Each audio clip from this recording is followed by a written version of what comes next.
Hello everybody, this is Toys R Us, and for this special figure showcase and mini review we're going to be looking at none other than of course Generation 1 Optimus Prime. This is slightly different to other reviews though, because what this is, as you can see, this is one of the many variants of Generation 1 Optimus Prime, and this one in particular is the brilliantly named Japanese super launch and trailer, and of course I'm going to show you that in this video.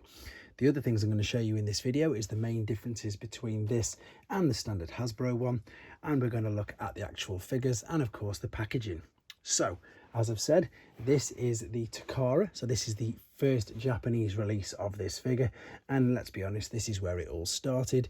He's even got the reference number 01. Ironically enough though, he is not known as Optimus Prime in Japan, he is known as Convoy. We're going to have a quick look at the packaging first. You probably can't tell, but this is much smaller than the standard Hasbro one.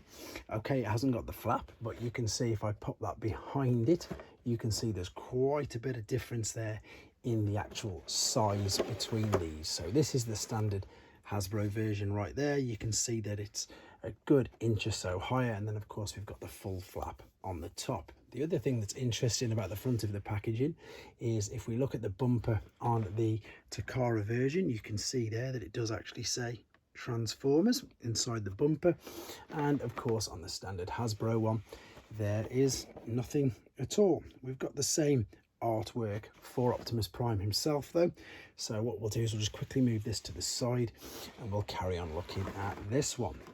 There are a few other differences with the actual figure, which I'll show you in a second, but if we spin it round, we've got all the normal pictures you'd expect to see on the side, and on the back we've again got this beautiful 1984 battle scene, which I can bring closer to you so you can have a quick look again there.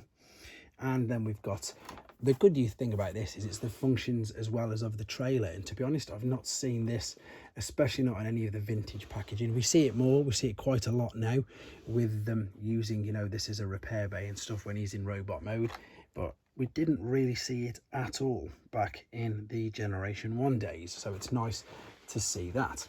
Right, what I'm going to do now then is I'm going to set him free from his case and inside the box, and we can have a look at the actual figure. Okay then, so he's been set free from his polystyrene casing, and before we show you, and believe you me, I can't wait to show you the super launching feature that this guy has, we're going to have a quick look at a couple of the other differences as well. So let me just slide this out of the way.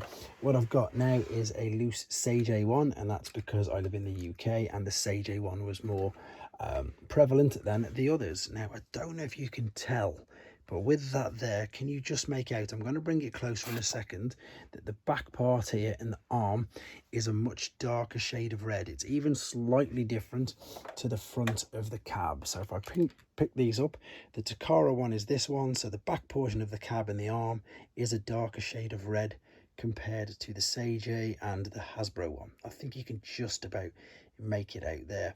It even looks, you know, sort of two-tone. This is quite a bit lighter, which is what the whole of that cab is. The whole of this one pretty much is very well color matched, whereas this one you can see it is dark and different.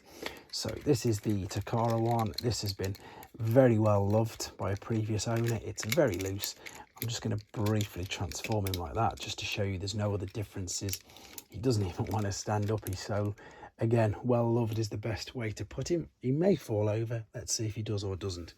We're going to have a look at the trailer now. Before we open it up, I just want to show you again a standard one. So this is the one that I'm used to in the UK. So this is the T2 one.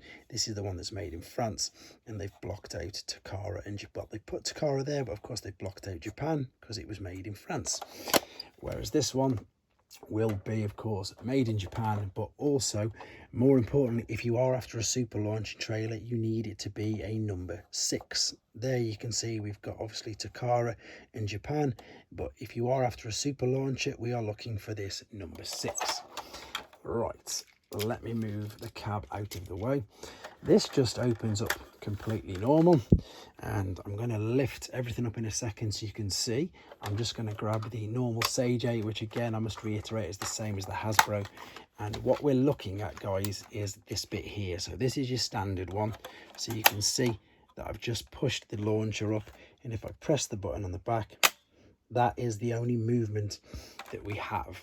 I'm going to show you it with roller, don't worry, but I just want to show you what you'll be able to see instantly. I mean, look at the difference there. You can see it's way further out. So if I press this now, that's got some real venom, and as you can see, that really is a super launcher. There's also no restrictions on these bullets as well, so I'll show you them firing in a second as well. In fact, I'll do that now, to be honest. So we've got the standard Sage 8 one here, we've got the bullets loaded in, and they just about clear there. Some of them even hit it, which you saw, whereas if I was to load these, I should have looked where I fired them. I found one of them. Whereas if I was to load these into here, like so, oh, it's a bit more powerful. Not as powerful as some of them are, and maybe the other side. Let's try the other side. That one looks like it's got a bit more torque to it. Bang, yeah, it clears it. It's not as impressive as the actual launcher. So I think we can see this. Let's have a look.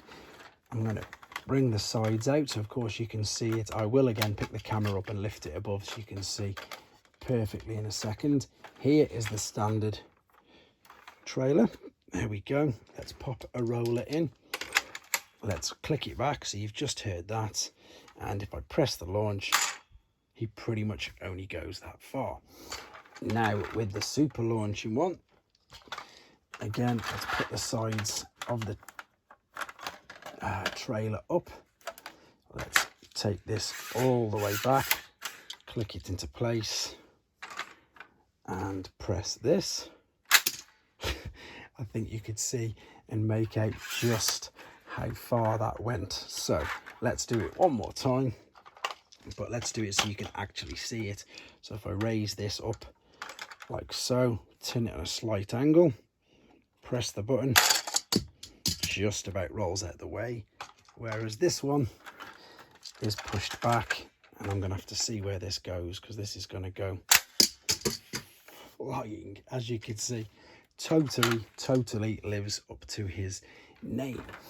Right, so there we go. As I say, this is yet another one of the different variants of Optimus Prime that was released around the world during the Generation 1 days. This is in a playlist with other Optimus Primes that I've got, and I'm going to be continuing with as many as I can, if you find this interesting, of all the different variants, whether they be different face sculpts, different things on the trailer, different accessories, etc. There's quite a few of these to go through, and I hope you enjoy looking at them with me.